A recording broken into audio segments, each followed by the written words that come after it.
नमो अरहन्ताणं नमो सिद्धाणं नमो आर्याणं नमो ज्ञायाणं नमो लोये सब्बसाहुणं मोक्षमार्गस्य नेतारं भेतारं कर्मभूभृतां ज्ञातारं विश्वतत्त्वानां वन्दे तद्गुणलब्धये।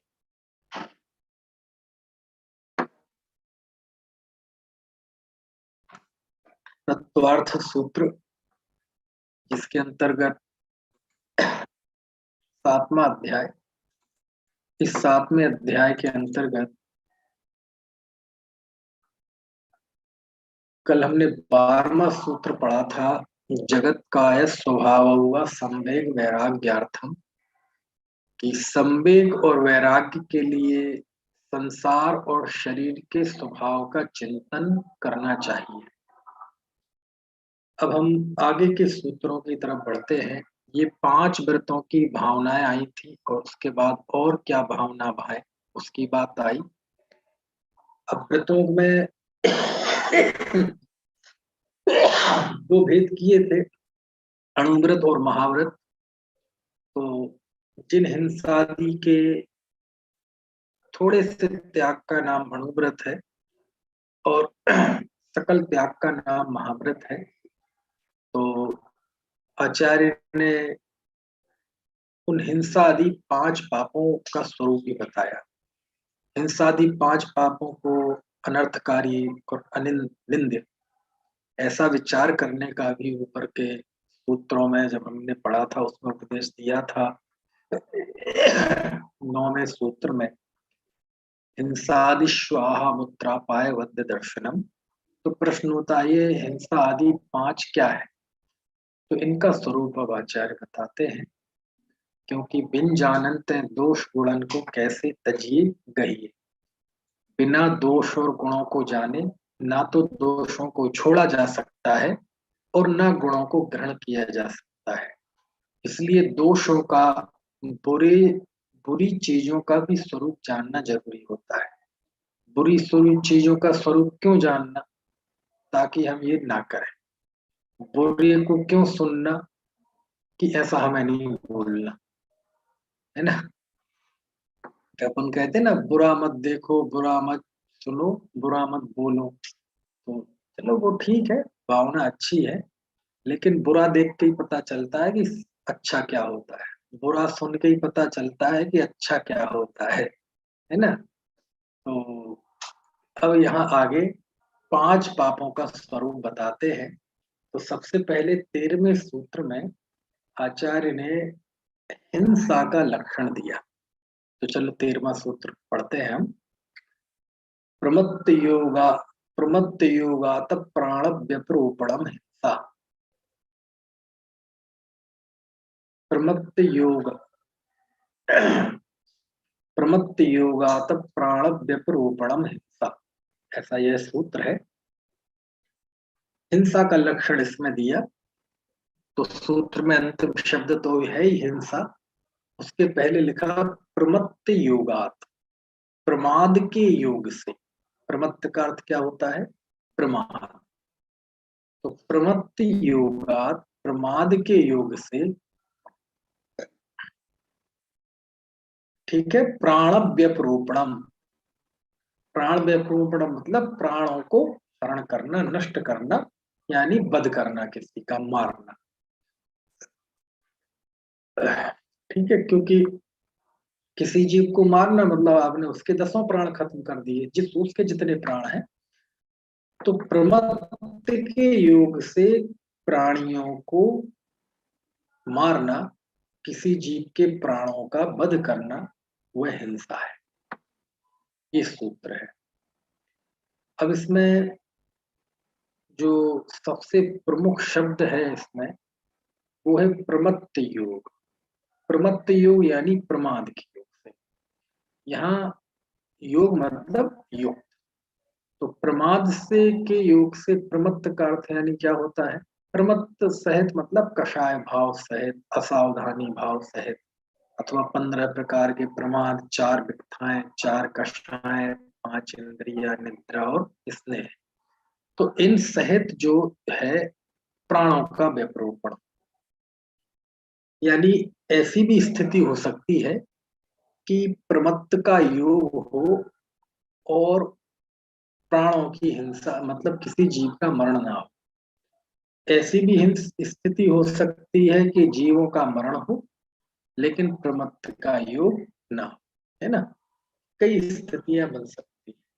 तो यदि सावधानी पूर्वक हम पूरे सावधान हैं, हमारा कोई किसी को मारने का भाव नहीं है, अभिप्राय नहीं है, हम चाहते नहीं है, उसके बावजूद भी किसी जीव की हिंसा हो जाती है, जैसे मुनि 4 हाथ जमीन देख के चलते हैं, कदाचित कदाचित किसी जीव की हिंसा हो जाए, मर जाए कोई जीव, तब भी उन्हें हिंसा का पाप नहीं लगता।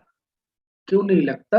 प्राणी तो मरा, कहते प्राणी तो मरा लेकिन वहां प्रमत्त का योग नहीं था। इसी को कुंद कुंद देव ने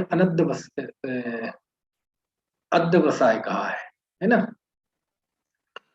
कि अध्यवसाय से, तो अध्यवसाय कहें, हिंसा कहें, असावधानी कहें, प्रमाद कहें, लगभग मिलते जुलते अर्थ हैं। कुल मिला के जीव यदि विकार भाव रूप परिणमन करता है, मोह राग द्वेष भाव, कषाय भाव रूप परिणमन करता है, तो जीव की यदि कोई जीव मर जाता है तो इसे हिंसा कहते हैं। तो प्रमत्त का योग बहुत जरूरी है प्रमाद के योग से, ठीक है ना। तो इस तरह से चलिए, ये हिंसा हुई। फिर आचार्य, प्रमत्त की शर्त क्यों है? अच्छा, एक स्थिति ऐसी भी बन सकती है कि मान लो कोई जीव ना मरे तो, क्योंकि किसी जीव का मरना नहीं मरना इसका अंतरंग कारण तो उसके अपने आयु कर्म का उदय आदि है ना। लेकिन जीव जो भाव करता है उसके भाव का कर्ता वो जीव है, और उसके बंध को वो करता है ना, जो भी शुभाशुभ भाव का बंध होता है। यही कारण है कि अमृतचंद स्वामी ने, जब हम पुरुषार्थ सिद्धियोपाय में जाते हैं तो बहुत अच्छी हिंसा का स्वरूप बताया है, हिंसा अहिंसा का। और जो हमारी 2000 साल की लगभग आगम परंपरा है, जिसमें हजारों शास्त्र हैं हमारे पूज्याचार्यों के, ज्ञानियों के, उन जब हम सारे शास्त्रों का आलोड़न करते हैं तो अहिंसा का सबसे बढ़िया यदि कहीं स्वरूप पढ़ने को मिलता है, बहुत मार्मिक, तो वो है आचार्य अमृतचंद स्वामी का पुरुषार्थ सिद्धि उपाय। कौन सा ग्रंथ? पुरुषार्थ सिद्धि उपाय। और उसमें उन्होंने बहुत अच्छा लिखा, सूक्ष्मापि न खलु हिंसा, ना, एक से एक श्लोक है। पर वस्तु निबंधना भवति पुंसा, हिंसाय तन निवर्त्री, परिणाम विशुद्धि तदपि कार्य। कि सूक्ष्म हिंसा भी पर वस्तु के निबंधन से नहीं होती, यानी कोई बारीक कोई भी हिंसा पर वस्तु के कारण नहीं होती। तो फिर क्यों होती है? कषाय भाव रूप परिणमन करने के कारण। जिसे यहाँ प्रमत्त कहा है उसी को अमृतचंद स्वामी ने कहा है, अप्रादुर्भाव खलु रागादि नाम तेषाम एवोत्पत्ति, अप्रादुर्भाव खलु रागादि नाम, ठीक है, तेषाम एवोत्पत्ति भवति हिंसा की जिनागमस्य संक्षेपा। ऐसा कौन से नंबर का है, 40वीं लाइन में ऐसा श्लोक है, 43 या 44, पुरुषार्थ सिद्धि उपाय में, जिसमें आचार्य लिखते हैं कि आत्मा में रागादि भाव की उत्पत्ति होना हिंसा है और उसकी उत्पत्ति न होना अहिंसा है। और इतना ही नहीं, वो कहते हैं ये जिनागम का संक्षेप है। जिनागम को यदि संक्षेप में कहा जाए तो कितना है जिनागम? क्या हमारे अंदर रागादि, रागादि मतलब राग द्वेष मोह, इन भावों का उत्पन्न होना हिंसा है और इनका उत्पन्न ना होना अहिंसा है। क्यों?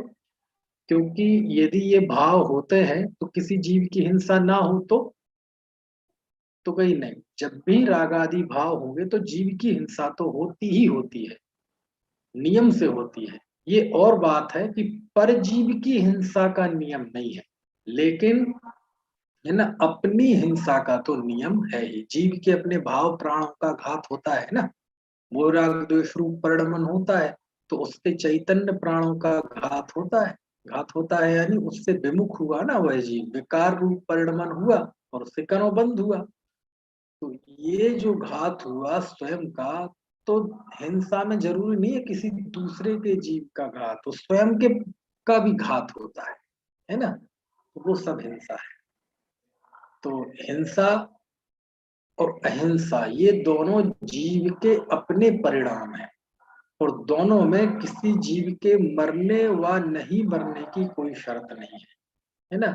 कई बार जीव मारना चाहता है लेकिन मरता नहीं है, बच जाता है, समझ में है ना। है ऐसी बचपन में एक लड़ाई कहानी सुनते थे कोई, कि एक अंधा था एक लंगड़ा था। तो अंधा के कंधे पे लंगड़ा बैठ जाता था, तो वो रास्ता दिखाता था और अंधा चलता था।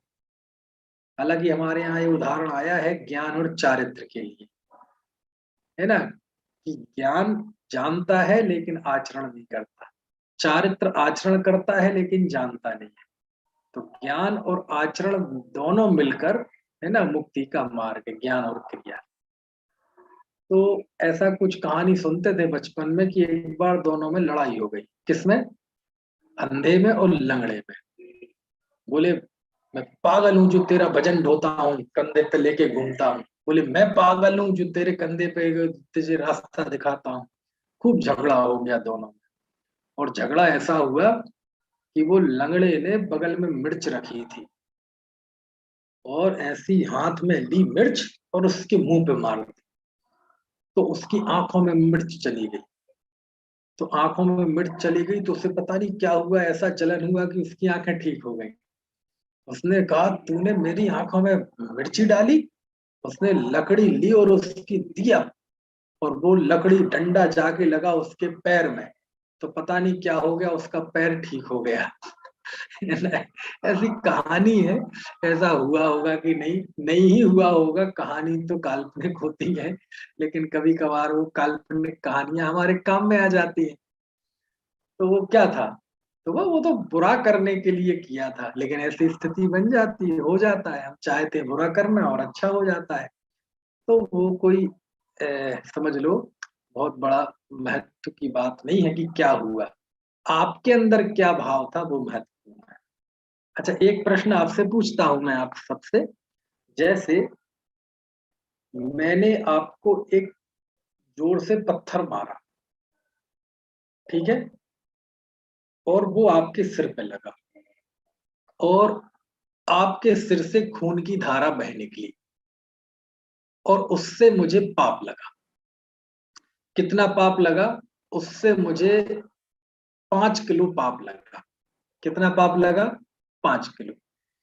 विशुद्धि पाप किलो इलो में नहीं लगता, ये तो बस हम उदाहरण दे रहे हैं, है ना, कि हमने आपको पत्थर मारा, आपके सिर पे लगा, खून की धारा बह निकली, और गुस्से में ही मारा था। तो पत्थर पत्थर कोई ऐसा प्यार से तो मारता नहीं, है ना, गुस्से में ही मारेगा, और वो भी सिर पे, और इतना बड़ा, और बिल्कुल चोट, बिल्कुल निशाना लगा के, तो निशाना बिल्कुल सटीक बैठा, और 5 किलो पाप लगा। अब एक दूसरी स्थिति बनी, वही पत्थर है, वही सिर है, वही मेरा मारने का अंदर में भाव है, और मैंने ऐसा पत्थर लिया और निशाना मारा, और वो निशाना नहीं लगा, और वो पत्थर बगल से निकल गया। उसी समय आप बैठ गए या कुछ भी हुआ, वो निशाना नहीं लगा, चूक गया। तो मुझे पाप लगेगा कि पुण्य लगेगा अशोक जी? पाप लगेगा ना। अच्छा कितना लगेगा? तो चोट लगी थी, कितना? जितना उसके चोट लगी थी पहले। 5 किलो पाप लगेगा मतलब। अब देखो, चोट लगी तो भी 5 किलो पाप, चोट नहीं लगी तो भी 5 किलो पाप। मैं नहीं कह रहा हूं, आप कह रहे हैं। इसका मतलब क्या हुआ? दोनों स्थितियों का जब हम तुलनात्मक अध्ययन करते हैं तो दोनों में कॉमन क्या था? कॉमन था मारने का भाव। और कॉमन क्या नहीं था? लगना, खून। एक में खून निकला, एक में खून नहीं निकला। इसका मतलब क्या हुआ कि भैया बंध तो भावों का होता है। इसलिए आचार्य ने शर्त लगा दी प्रमत्त के योग से, प्रमाद के योग से। अमृत चंद आचार्य ने तो एक ऐसी परिभाषा दी, बहुत गजब परिभाषा। मतलब स्वरूप बताया, परिभाषा स्वरूप बताया। वो लिखते हिंसाया हिंसाया अविरमणम हिंसा। क्या अर्थ है इसका? हिंसा किसका नाम है? बोले हिंसा से व्रत नहीं होना, हिंसा का त्याग नहीं होने का नाम हिंसा है। क्या कहा? हिंसा से व्रत नहीं होना, हिंसा का त्याग नहीं होना, इसका नाम हिंसा है। जैसे उदाहरण के लिए कि आप मान लीजिए कोई जीव मच्छरों को मारता है, ठीक है? मच्छरों को मारता है मतलब आपने देखा होगा अनेक ऐसे भाई दिखते हैं जहां मच्छर मेरा ऐसे उसे हाथ से दबा देंगे, अखबार से दबा देंगे, ऐसे मारते हैं। अब वो जिस समय हिंसा मार रहा है मच्छरों को, उस समय तो उसे पाप लग ही रहा है। अच्छा, जिस समय नहीं मार रहा है तब तब भी वो पापी है। क्यों है पापी? क्योंकि उसके उस हिंसा का त्याग नहीं। समझ में है ना? है? त्याग का नाम अहिंसा है। द्रव्य हिंसा और भाव हिंसा होती हैं दो प्रकार की। हाँ, त्याग नहीं होने का नाम हिंसा है और त्याग करने के परिणाम का नाम अहिंसा है। समझ में है ना? कई पाप ऐसे करते हैं जी, इसलिए कर लेते हैं क्योंकि उसका त्याग नहीं है। यदि त्याग होता तो वो नहीं करता, है ना?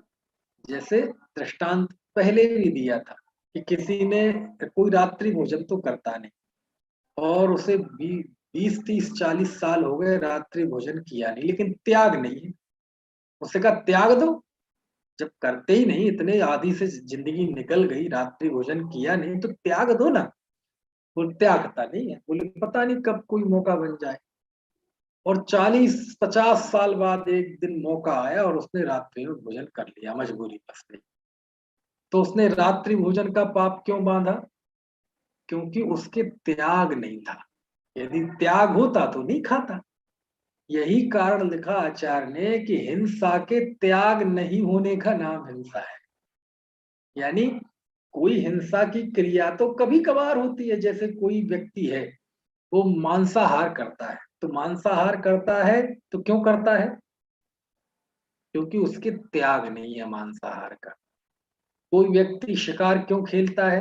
क्योंकि उसको त्याग नहीं है उसका। कोई व्यक्ति परस्त्री सेवन, वेश्यावृत्ति, चोरी, है ना, शराब का सेवन, ये क्यों करता है? क्योंकि उसके त्याग नहीं है उसका। समझ में आया ना? यानी त्याग होता तो नहीं करता। तो त्याग नहीं होना, ये जो असावधानी का परिणाम है, ये प्रमत्त भाव है ना? बस ये हिंसा है। और जब ये नहीं होगा तो कोई ना कोई ऐसा मौका आएगा कि तुम हिंसा कर दोगे, है ना? क्यों? क्योंकि वो चीज आपके अंदर थी, वो चीज आपके अंदर में पड़ी हुई थी। वो पाप का भाव, वो अत्याग का भाव, वो अविरमण रूप भाव, वो आपके अंदर पड़ा हुआ था। योग काल आने पे वो आपका उभर कर बाहर आ गया। क्योंकि हिंसा का भाव 24 घंटे किसी चीज के नहीं रहता। हिंसा का परिणाम 24 घंटे कभी किसी के नहीं रहता। कसाई के भी 24 घंटे जीवों को काटने मारने का वो नहीं रहता परिणाम, ठीक है? लेकिन जीवों को मारने काटने का जो भाव है, भाव मतलब उतना प्रमाद, प्रमत्त भाव, वो 24 घंटे है। इसलिए उसको पाप 24 घंटे लगता है। कसाई जीव, है ना, जीवों को काटे या ना काटे, उसे पाप लग रहा है लगातार। फोकट में क्यों लग रहा है भैया? जब हमने किसी को काट नहीं रहे, सता नहीं रहे, तो क्यों लग रहा है? त्याग नहीं है ना तुम्हारा। त्याग कर दो तो नहीं लगेगा। नहीं नहीं, मैं कहाँ कर रहा हूं, तो त्याग करो ना। समझ में आया? यही कारण है कि जिन धर्म में त्याग का बड़ा महत्व बताया, किसका महत्व बताया? त्याग का। यदि कोई जीव किसी का त्याग करता है किसी चीज का, तब जाके उस संबंधी कर्म का आश्रव उसे रुकता है। यदि त्याग नहीं है तो वो अपनी एक गति के मतलब एक एवरेज में वह लगातार उस कर्म का आश्रव होता है। समझ में आया? कोई जमी कर नहीं खाता है, घर में बना ही नहीं, कभी खाया ही नहीं, तो त्याग किया है क्या संकल्प पूर्वक? नहीं, तो कर दो, करता नहीं। समझ में आया ना? तो ये असावधानी है, ये अप्रमत्त भाव है, ये प्रमाद है ये जीव का। यही कारण है कि शास्त्रों में कहीं भी जाइए, जैन धर्म में त्याग का महत्व इसलिए बताया है। आपने नियम ले लिया कि आज मैं 2 हरी से ज्यादा नहीं खाऊंगा, तो आप बाकी हरी जो 2 के अलावा है वो खाते नहीं है, लेकिन आपने बाउंड्री नहीं बांधी, मर्यादा नहीं बांधी है, तो आपको करोड़ों वनस्पति खाने का जो एक पाप है वो लगता रहता है, लगता रहता है, क्योंकि त्याग नहीं किया आपने। मतलब भाव ऐसा है कि मौका आएगा तो खा लूंगा, और बाप ने सीमा बांध ली कि मैं 4 हरी से ज्यादा नहीं खाऊंगा। 4 के अलावा जो लाखों करोड़ों किस्म की वनस्पतियां हैं, उसको खाने का जो प्रति समय जो पाप लग रहा था वो रुक गया। तो उसके लिए आपने क्या किया? उसके पाप को रोकने के लिए आपके हाथ में क्या था? आपके हाथ में इतना पुरुषार्थ था कि आपने नियम ले लिया। समझ में है ना? तो ये जितनी चीजें हैं, 5 पाप, उनका त्याग, व्रत, अणुव्रत, महाव्रत, ये इसी थीम पर आधारित है। आपने माइंड सेट क्या कर रखा है ना? तो माइंड सेट से ही यार सारी चीजें चलती हैं। ठीक है? चलो, तो ये हो गया अहिंसा व्रत। अब इसके बाद ये अहिंसा व्रत नहीं, दरअसल क्या है कि आज मैंने पूरे सम्मेद शिखर की पैदल वंदना की। वंदना के बाद 3 बजे, पौने 3 बजे लौटा। फिर बस अभी प्रवचन भी किया मैं, और अभी उसके बाद मैं लेटा नहीं हूँ, विश्राम नहीं किया। फिर प्रवचन के बाद लौटा तो ये क्लास में आ गया, तो चित्त नहीं लग रहा है, मतलब आंख भारी, सिर भारी। रात में सोया नहीं था, एक आधे घंटे सोया, फिर उठा, अपने नहा के निकल गए। तो वो जो थकान है वो आंखों में, चेहरे पे इतनी है कि शरीर और दिमाग क्लास लेने के लिए तैयार नहीं है, है ना? लेकिन मन ने नहीं माना, मैंने कहा नहीं नहीं, आप लोग तैयार बैठे होंगे, है ना? इसलिए चित्त में बहुत कोशिश कर रहा हूँ एकाग्र करने की, लेकिन हो नहीं पा रहा है। भाई साहब रेस्ट करिए ना, कल कर लेंगे, कल कर लेंगे। रेस्ट करिए, कल कर लेंगे। मैं भी यही सोच रहा हूँ, है ना? हमने शिखर जी वाला प्रवचन सुना आपका। अच्छा, आज का सुना आपने? हाँ, हाँ, वो छिज्जदू बा भिज्जदू बा, है? फेवरेट का था। हाँ हाँ, बहुत अच्छा है, बहुत सुंदर। सुनते रहिए, है ना? तो आज अपन अभी अपनी चर्चा समाप्त करते हैं। अब कल तो शनिवार है, इतवार है, रविवार है, परसों 2 दिन तो वैसे ही नहीं होनी, और वैसे भी कल मैं ट्रेन में रहूंगा उस समय, और परसों भी नहीं रहूंगा, तब तो अपन सोमवार को मिलेंगे, है ना? तो ठीक है ना भाई साहब। अलग से फिर अपन ये 5 पापों की चर्चा करेंगे। तो चलो, वंदना चितवाणी। अच्छी हो गई, वंदना ठीक हो गई, बढ़िया। हाँ हाँ हाँ। चलो। जावाणी के ज्ञान ते तुझे लोकालोक, सो वाणी मस्तक नमो सदा देत हूँ ढो।